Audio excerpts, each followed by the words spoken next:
Hello friends, എല്ലാവർക്കും പുതിയൊരു വീഡിയോയിലേക്ക് വീണ്ടും സ്വാഗതം. മലയാളി സിനിമ ആസ്വാദകർ ഒന്നടങ്കം കാത്തിരിക്കുന്ന ഒരു സിനിമയാണ് മമ്മൂട്ടിയുടെ ടർബോ എന്ന ചിത്രം.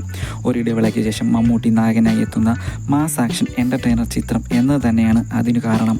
മിഥുൻ മാനുവലിൻ്റെ തിരക്കഥയിൽ വൈശാഖ് സംവിധാനം ചെയ്യുന്ന ചിത്രമാണ് ടർബോ. ഈ കാര്യങ്ങൾ ചിത്രത്തിൻ്റെ ഹൈപ്പ് കൂട്ടുന്നതിൽ ഒരു പ്രധാന കാരണങ്ങളാണ്. ചിത്രം മെയ് 23-നാണ് റിലീസിന് എത്തുന്നത്. മമ്മൂട്ടി കമ്പനി തന്നെയാണ് ചിത്രം നിർമ്മിച്ചിരിക്കുന്നത്. പ്രീസെയിലായി ചിത്രത്തിന് 1.5 കോടിയോടടുപ്പിച്ച് ലഭിച്ചിട്ടുണ്ട്. റിലീസ് ഡേറ്റിനു 4 ദിവസം മുന്നേ തന്നെ ഈ നേട്ടം കൈവരിച്ചിട്ടുണ്ട്. നിലവിൽ പ്രീസെയിൽ ബിസിനസ് കളക്ഷനിൽ ഉള്ളത് മലൈക്കോട്ടെ വാലിബൻ ആണ്. 2024-ലെ കണക്കുകൾ പ്രകാരം ഒരു നില നോക്കുകയാണെങ്കിൽ പ്രീസെയിലായി മലൈക്കോട്ടെ വാലിബൻ 3.8 കോടിയും, ആടുജീവിതം 3.5 കോടിയും, ആവേശം 1.90 കോടിയും, വർഷങ്ങൾക്കു ശേഷം 1.43 കോടിയും, മഞ്ഞുമൽ ബോയ്സ് 1.32 കോടിയും നേടിയിട്ടുണ്ട്. ഇത് കഴിഞ്ഞു വരുന്ന ടർബോ അടുത്ത് ഗുരുവായൂർ അമ്പലനടയിൽ 1.25 കോടിയും, ബ്രഹ്മയുഗം 1.2 കോടിയും, മലയാളി ഫ്രം ഇന്ത്യ 1.4 കോടിയും, ഓസ്ലർ 1 കോടിയും നേടിയിട്ടുണ്ട്. ഇതാണ് കണക്ക്.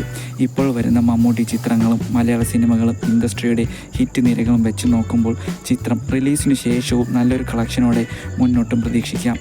എൻ്റെ വീഡിയോ അവസാനം വരെ കണ്ട എല്ലാവർക്കും നന്ദി. എൻ്റെ വീഡിയോ ചാനലും നിങ്ങൾക്ക് ഏതെങ്കിലും തരത്തിൽ ഉപകാരപ്രദമോ ഇഷ്ടമോ ആയെങ്കിൽ ദയവായി സബ്സ്ക്രൈബ് ചെയ്യുക.